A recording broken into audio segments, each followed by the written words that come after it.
ఒక్కసారి కొమ్మూరి గోల్డ్ కి కాల్ చేయండి. తాకట్లో ఉన్న మీ బంగారాన్ని విడిపించి మార్కెట్ ప్రైస్ కి వాళ్ళు కొనుక్కుని మిగతా డబ్బులు మీకు ఇచ్చేస్తారు. హలో అండి, అందరికీ నమస్కారం. నేను మీ కట్ట కార్తీక్. నాతో ఉన్నారు బీజేపీ జాతీయ అధికార ప్రతినిధి రవిచంద్ర రెడ్డి గారు. నారా లోకేష్ గారు తండ్రికి వెన్నుపోటు పొడుస్తున్నారు. ఆయన లండన్ పర్యటన వెనకాలన్న వ్యూహం ఇదే అని సాక్షి డిజిటల్ మీడియాలో, వైసీపీ సోషల్ మీడియాలో పెద్ద ఎత్తున ప్రచారం చేశారు. ఈ వార్తకి ఏం బేస్ ఏంటి? అసలు ఈ వార్తను ఎలా చూడాల్సిన పరిస్థితి కనపడుతుంది? అంశాలు లేనప్పుడు ఆల్వొక్క ఏదో ఒకటి రాసేసి గొప్పగా రాసామని భ్రమించి దాన్ని డిజిటల్ మీడియా ద్వారా ప్రమోట్ చేసి ఆ డిజిటల్ మీడియాకి బేస్ కథనానికి వాల్యూ లేకుండా, ముఖ్యంగా లండన్కి చంద్రబాబు నాయుడు గారి పర్యటన చాలా గోప్యంగా పోయినట్టు, మరి ముఖ్యంగా ఎవరికి తెలియకుండా లండన్ బాబు అనే పేరుతో ఏదైతే మాయమైపోయాడు అన్నట్టు రాయటం.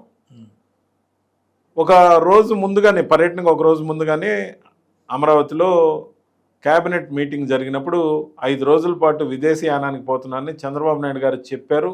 మినిస్టర్లతో మాట్లాడారు. దాదాపుగా కొంతమందికి బాధ్యతలు కూడా కొన్ని చెప్పారు.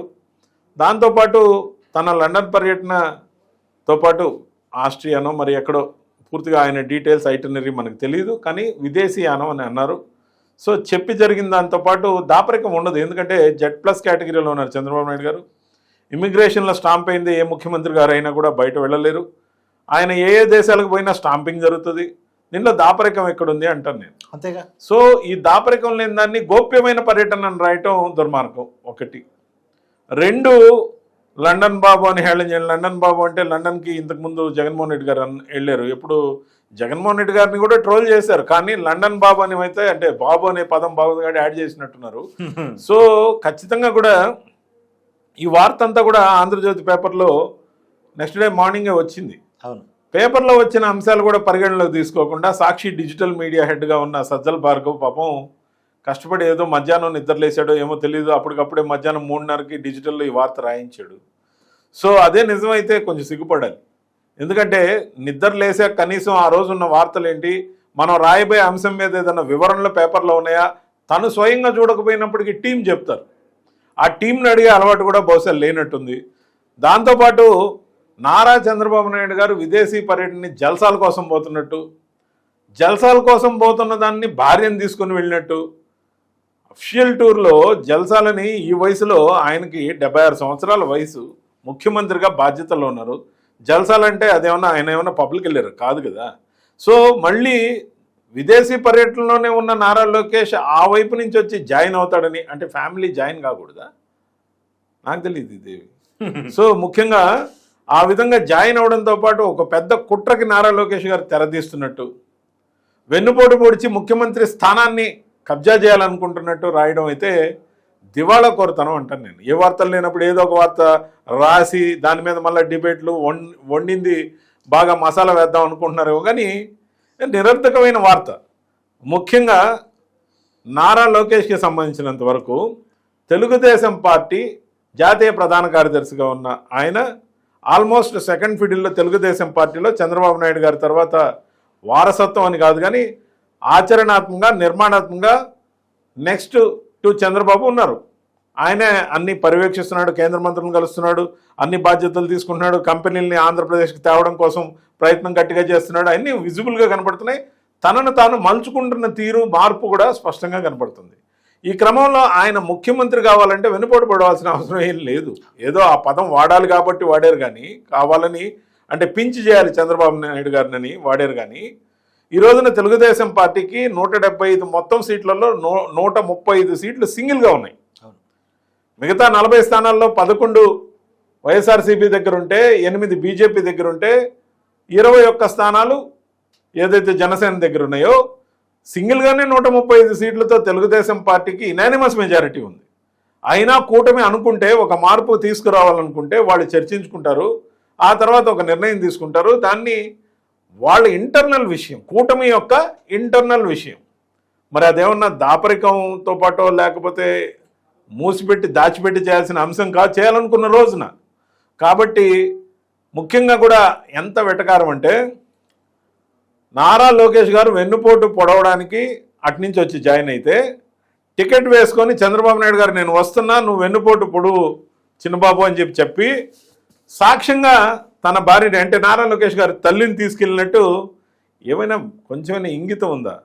ఏదైనా రాసేటప్పుడు ఆలోచించుకోవాలి, రాసిన తర్వాత బాగాలేదంటే కనీసం మార్చుకోవాలి. ఇంకోటి కూడా సహజంగా వెన్నుపొడి పొడిచాలి అంటే జనరల్గా అదే నిజమని ఒక నమ్మదలుచుకుంటే ఇక్కడేదో ఎమ్మెల్యేలతో సీక్రెట్ మీటింగ్ పెట్టుకున్నాడు ఇంకోటను అంటే ఏమైనా వాళ్ళ సొంత వాళ్ళని నమ్మించుకోవడానికి ఉంటుంది.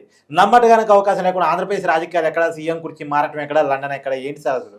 అసలు వార్త రాయడం అంటే ఏదో ఒకటి రాస్తే ఎవరు ఇచ్చినా పర్లేదు నేను రాశాను అనుకుంటారులే అని చెప్పి అది చేసినట్టు కనపడిందే కానీ కనీసం ఆ వార్త రాసిన తర్వాత తను చదివాడా లేదా అనేది కూడా నాకు అనుమానమే. ముఖ్యంగా ఒక హెడ్గా ఉన్న వ్యక్తి హెడ్ లేకుండా రాసిన వార్త అని నా అభిప్రాయం.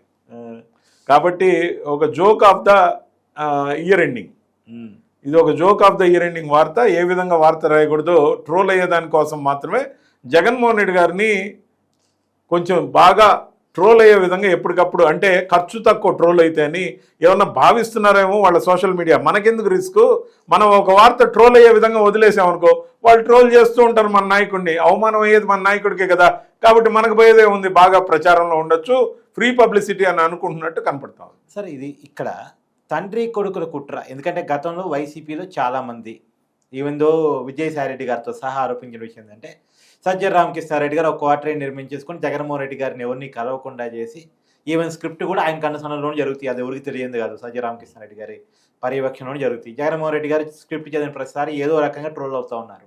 ఇప్పుడు సోషల్ మీడియాను సజ్జల భార్గవ్ చూస్తున్నారు. ఆయన కూడా డిజిటల్లో ఇలా ట్రోల్ చేస్తే తండ్రి కొడుకులు కలిసి జగన్మోహన్ రెడ్డి గారి మీద ఏమైనా కుట్ర చేస్తున్నారా? నేను ఎన్నోసార్లు చెప్పాను, చేస్తున్నారు, చేస్తూనే ఉన్నారు, చేస్తూనే ఉంటారు కూడా. ఎందుకంటే జగన్మోహన్ రెడ్డి గారి దగ్గర అన్నం తిని ఆయనకు సున్నం పెడుతున్న ద్వయం ఎవరైతే ఉన్నారో తండ్రి కొడుకులే. వీళ్ళు కోవట్లు అని చెప్పి నేను ఎప్పుడో చెప్పా. ముఖ్యంగా సజ్జల రామకృష్ణారెడ్డి గారు శ్రీహరి అనే స్క్రిప్ట్ రైటర్ని పెట్టి ఏవైతే కావాలి మీ కూటమిలకే కావాలి, నాకు మంచిదే కదా, మేము కూటమిలో ఉన్నాం. అక్కడ ఉన్నప్పుడు అయితే బాధ అనిపించేది, మాకు ఇప్పుడు సంతోషంగా ఉంది. ఎందుకంటే మనం చేయాల్సిన పనులు కూడా మనకి చేతకాని విద్య ఇది. ఎందుకంటే కోవట్లుగా ఉండి చేయడం అనేది అనవసరం అని మా భావన. కానీ వాళ్ళు ఏ విధంగా అయినా కూడా ఎట్టి పరిస్థితుల్లో పార్టీ లేకుండా జాగ్రత్తగా అప్పుడప్పుడు ఉత్సాహపరచడానికి, నాయకుడిని బూస్టప్ చేయడానికి, మొన్న కూడా పుట్టినరోజు సందర్భంగా 200కు పైగా సీట్లు వచ్చేస్తాయని, ఈసారి ఏకంగా మళ్ళీ 30 ఏళ్ళు ఉంటాడని, మరి మొన్న కూడా అంతకుముందు చెప్పారు కదా 30 ఏళ్ళు ఉంటారని. మధ్యలో ఎందుకు 5 ఏళ్ళు టెస్ట్ పీరియడ్ ఏమన్నా చంద్రబాబు నాయుడు గారికి అవకాశం ఇచ్చారనుకుంటున్నారా? కూటమికి అవకాశం ఇచ్చారనుకుంటున్నారా? మళ్ళీ 30 ఏళ్ళు అంటే మీరు 5 సంవత్సరాల కోసం పోటీయే చేయరా?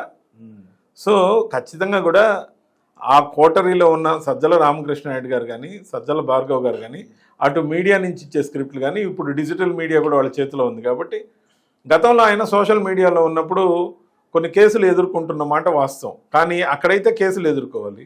అదే సాక్షి డిజిటల్ మీడియాలో అనుకోండి, కేసు పెడితే విలేకరి కోట్లలో తప్పించుకునే అవకాశం ఎక్కువ సులభం. కాబట్టి మరింత విచ్చలవిడిగా ముందడుగు వేస్తున్నట్టు సమాచారం.